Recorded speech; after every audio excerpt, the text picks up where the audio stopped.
Today we're continuing the one pot series. We're making Italian meatballs with orzo. This is a great one. Okay, so let's go over the ingredients. This is a two-part recipe, but it's very easy. We have a sauce component and we have a meatball component. For the meatballs, I have 1 pound of ground chuck. I have 2 teaspoons Diamond Crystal Kosher salt, half a teaspoon of black pepper, 2 cloves of garlic that are grated into a paste. Okay, we're gonna mix that into the meatballs. It's gonna give great flavor, but you don't wanna go overboard with the garlic. So 2 cloves is good for this amount of meat. We have 1/3 cup of flat leaf Italian parsley that is minced. I have 3/4 cup of Italian seasoned breadcrumbs. So they sell them in the supermarket like that. Okay, it has a little bit of salt, a little bit of seasoning in there. It's fine. If you don't have them, you can use regular plain breadcrumbs too.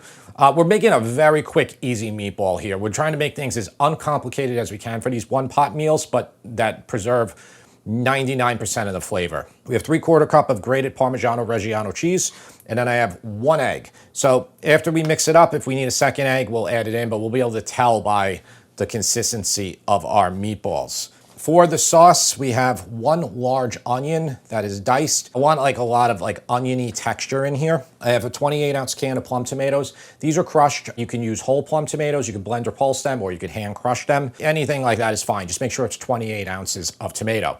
I have 3.5 cups of low sodium beef stock. We need all this extra liquid to be able to cook our orzo. Okay, it's gonna drink it up, it's gonna absorb it. We don't want it to be super dry at the end. We have 1 teaspoon of crushed red pepper flakes, give it a nice heat component, which I like. If you don't like something spicy at all, just feel free to omit it completely. 1 pound of orzo. Okay, orzo is a great pasta for these one-pot meals. We've used it in the past. And then we have basil and ricotta cheese. So we're gonna use 1/2 cup of basil. So a lot of fresh basil in here. This is from my garden. We're gonna use 1/4 cup in the sauce initially when we're making our orzo. And then we're gonna do another 1/4 cup at the end, along with a cup of ricotta cheese that we can dollop on top of it. Now you can add even more of this, serve this at the table at the end for people too. And that'll add a little bit extra creaminess to it.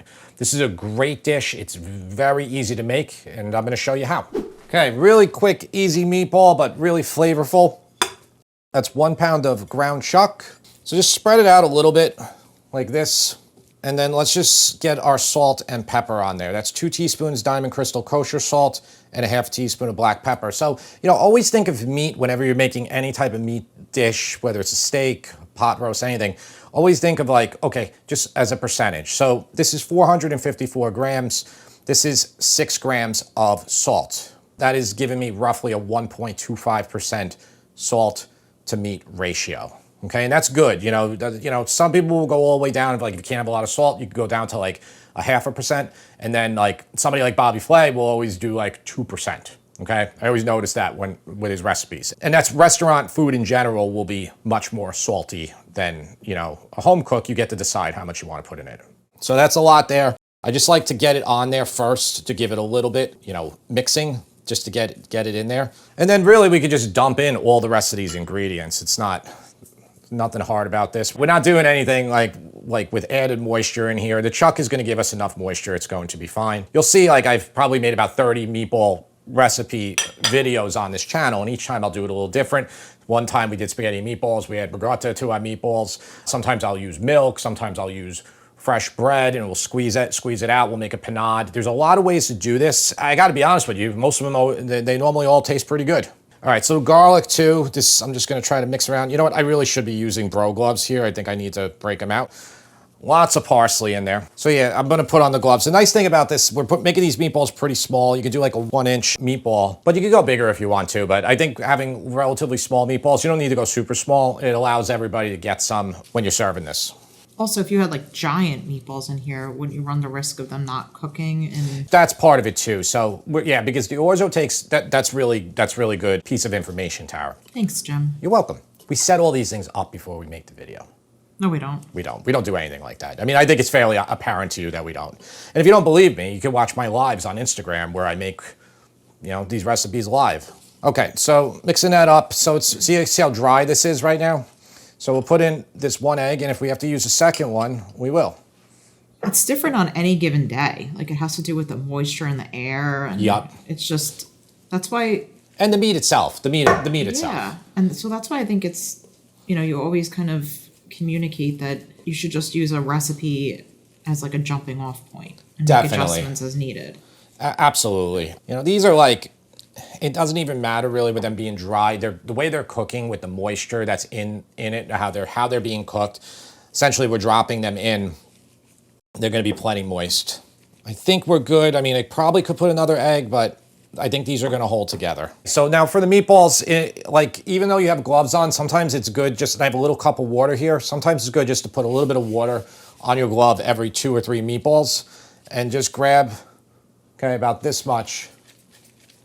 And if you have like cracks and crevices in your meatball, like they might open up a little bit, you could just take a touch more water on there and that'll just kind of close up the cracks and just roll like this. Okay, and then you get a meatball like that. And this is pretty much the size that I'm looking for. And by the way, some are gonna crack anyway when we make this. I always test these recipes multiple times before I put them out to you. And what I did for the original batch, I had 1.5 pounds of ground beef and, you know, a little bit more cheese, everything was a little bit more, you know, proportionately. And it was just too many meatballs. I couldn't fit them in the pot. So I was like, you know, this is a good amount and it's still fine this is a big meal for 4 people. You could probably serve 6 people still. All right, so I'm just gonna roll all of these up and maybe somebody in back of the camera can help me. Okay, so here they all are. So use that water, it'll close up any gaps if you have them. Again, you're probably gonna get a couple that break regardless when you do this. What's great about this recipe too, so this is the longest part of it. If you wanna make this even simpler, you can make these the night before, you can make them in advance. You can even throw this in the freezer and then they'll harden up and then you can throw them all in a bag, okay? And then they'll keep separated that way. And then keep that ready to go and then pop it out, you know, an hour before when you're gonna make this recipe. And then you could do it even quicker. But this didn't take too long. Even so, I'm just gonna set these off to the side. You can use anything that is 5 quarts or more. So you often see me cooking with like a nonstick. It's called like a jumbo cooker, Tefal jumbo cooker. But I got this new 5-quart brazier. So I'm gonna try this one today. It's my first time using this. Okay, $60 on Amazon, I think, which was about $340 less than the Le Creuset version, for real. Okay, and this one's highly rated. So we'll see how it does. I think it's gonna be perfect. What you need to do though, you wanna make sure that you have a tight fitting lid. But again, you can use an 8-quart Dutch oven, a 5.5-quart Dutch oven. You can even use a heavy pot. Those would all be fine for this. Heat it up to medium. And we just want to coat this with extra virgin olive oil. So I didn't show you the oil in the beginning. A 1/4 cup is what the recipe, you know, what the recipe says, which is I'm the one who wrote the recipe, but just coat the bottom here. Let the oil get a little hot for about a minute or 2. Okay, so my oil is nice and hot. Okay, and that's 1 large onion that is diced. Let's put on a pinch of salt to help these release the water a little quicker. And we want to just keep the heat, so we're cooking these not till they get brown, but till they get soft and translucent. So lower the heat if you need to. Okay, so it's been about, I don't know, maybe 7 minutes on there. Definitely let them go more, just we don't want them to burn. But we want them to get nice and soft. All right, so here's 1 teaspoon of crushed red pepper flakes. Again, you know, I will get some comments on our website. It'll only say half a teaspoon. They'll be like, this recipe was great, but the heat was way too unbearable for me. I'm using these hot red pepper flakes that are sold in the US like this. Now, it could be if somebody from another country or whatnot was using like maybe cayenne pepper. Make sure you're using this and not cayenne pepper. If you used a teaspoon of cayenne pepper, it would definitely be super spicy and probably ruin the dish unless you love spice. All right, so I added that teaspoon of crushed red pepper flakes in here, and we're just gonna mix it around, get it in the oil, kind of bloom that out, and you can just, you can smell it right away. And then I'm just going to take the canned, this is crushed tomatoes, we're just gonna add them right in. I always like to get the excess out of here, so since we're using all this stock, we can just pour some stock in here. Okay, so we'll get all that in there too. Now let's just bring this to a simmer. Okay, it's basically like our tomato water almost. Okay, so we're bringing this to a simmer. Just we'll let it keep going a bit. Just get up there. I have all this basil. So 1/4 cup now we're gonna use, and we're gonna use a 1/4 cup later. For this type of basil here, you can just give it a rough chop, okay, like this. Just because I'm not gonna put the big leaves in here, but it's really nice with the bigger leaves at the end. So this is fine just like that. And this is simmering now, so let's give this a taste test. We want to season this well with salt and pepper. So depending on what type of beef stock you used, if you used, you know, ones with more salt or not, and the tomatoes, you got to test it here and adjust. So it's just basically you're testing your tomato water. Definitely some salt. I'm gonna put in some pepper too, even though I have that hot pepper. Okay, let's mix that in. Now let's put all that basil in. It's gonna infuse that sauce. Okay, and then here is the orzo. This is 1 pound. All right, so mix this in first, and then, oh, that's getting high. All right, I'm gonna lower it a little bit. Mix this so it's just like we're coating the orzo with all that oil so everything won't clump together. Now, I will tell you that this type of burner, you know, it definitely has a hot spot in the middle here, but this, you know, this heavy pot might mitigate it a little bit, but you can use a plate diffuser. I actually have one over there. I think I'm gonna use it for like the first time in this type of recipe, but you can only use those diffusers when your heat is on low, and that's how we're gonna cook it. All right, so look, the orzo's mixed in. Now, very simply here, we're just gonna add our meatballs in. We're just gonna drop them in. Okay, it's like almost like what you do for like when you're making like wedding soup. So you're doing the raw meatballs, but you know, I gotta tell you, a lot of hardcore Italians will just drop their meatballs straight in sauce. Okay, they're not frying them. They go right in the sauce. And you actually get the softest meatball when you do it this way. Do not think they're not gonna cook. These things are gonna be cooked in 5 minutes. This orzo is gonna take 15 to 20 minutes. So, you know, the meatballs will stay fine, but I know that you might be thinking, well, these are gonna be raw. They're not gonna be raw. You're essentially like steaming them. A little bit there. Mix this around. Just a touch. This is kind of similar flavors to lamb and orzo recipe that's in the cookbook. Yeah, it is. This is a much easier version of that. All right, what I'm gonna do is I'm gonna cover this. So I'm just gonna put that off there to a second, and I'm gonna try this diffuser, okay? All right, let's go back with it. Okay, and this low heat. So yeah, this is very similar to, we have one in the cookbook. It's a traditional, it's a Greek dish. It's not really an Italian dish. It's lamb with orzo. And that's a much longer recipe because you're cooking the lamb, you know, it needs to stew and break down. But I definitely think this one gives like similar flavors to that. The cookbook is right there. It will be released on November 25th. If you really want to support this channel, it is 100% the best way to do. And you're gonna get 100 plus recipes, about 25 new ones. We made a decision a while back, if you've been watching this channel a long time, our decision simply was to stop doing sponsors. Like we haven't done a sponsor in probably 3 years now. Because it didn't come across as authentic, me trying to like just for whatever random product. This is a product that I can get behind simply because it's the product that Tara and I have worked on for the last, year. So we're really happy to share it with you. And again, buying that will support this channel more than pretty much anything that you can do. We appreciate it. So I'm gonna set the timer right now for 15 minutes, and that's when we're gonna check it. All right, so let's check it. Okay, I just want to check the orzo. I'm not worried about the meatballs, but I got to check the orzo. When I made this last time, I made it in the non-stick pan. It took about 18 minutes on the orzo for it to get nice and tender. Let me try to reach at the bottom here.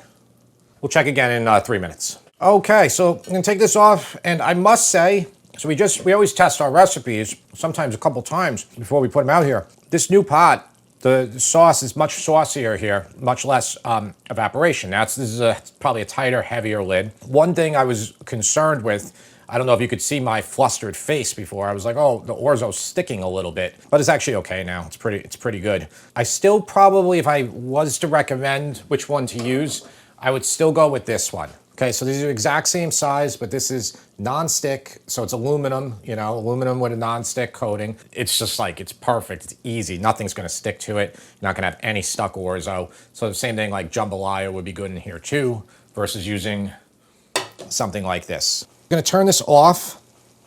I'm gonna take this off the heat. Be careful with this diffuser plate too. It's gonna be very hot. All right, let me actually check the bottom here. I don't wanna break my meatballs, but I do wanna check it. That's pretty good, actually. See that? I'm actually surprised.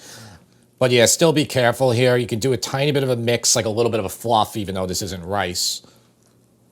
Yeah, I'm getting a little bit of resistance down here, so some of it's stuck over here. That's okay, though. And I like to kind of get most of the meatballs, like, up top. so it looks more appetizing for everybody. You know, it depends the type of basil you have access to, but I love to just put some pieces like this.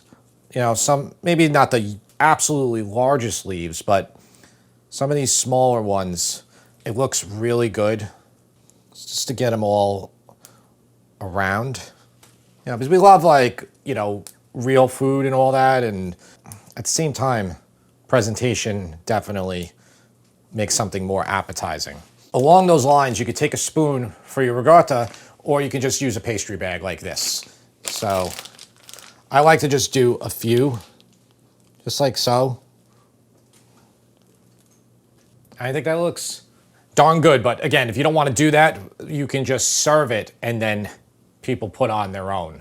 And then also grated cheese too, I think. Just, you know, a lot of grated Parmesan cheese or whatnot. You are going to get a different consistency depending on what type of pan you use. I just want to put that out there. I want to clarify that. You know, this is the first time that I used this type of brazier on this channel, and I was expecting it to be a little drier right now, but you know, I'll take it like this, nice and saucy. I think it's fine either way. I had a question for you actually, because so many different brands of orzo are different sizes. Yep. Like you can get really large. The one you use is kind of medium size, and then like the Checo brand is really small. Yeah, the Italian brands are smaller. Yeah. So depending on the size of the orzo too. I mean, I know it's still a pound is a pound, but it'll affect cooking. Doesn't that affect it too? It'll affect cooking time, but it's not gonna, I don't think it's gonna affect too much the liquid. And by the way, the other day I used the exact same brand, which is Garofalo. Okay. So I wanted to keep everything the same. The different variable here was this pot versus the pan. This is a fairly large one and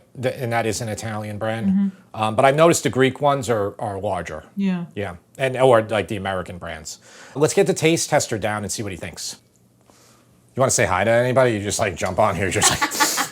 I just want to eat this. He's all about he's a taste tester. Yeah. He's all about the food. It's really good. So I hope you saw how easy this one was to make. It's a relatively quick dish. Is it worth it, James? Yeah, these are always really good. You get like pasta, you get meat, and it's just in one pot. Like, it's like almost no work. The ricotta is really nice with it. It's good. It's like a creamy pasta kind of. You know, like it's not really a cream sauce, just like kind of that consistency.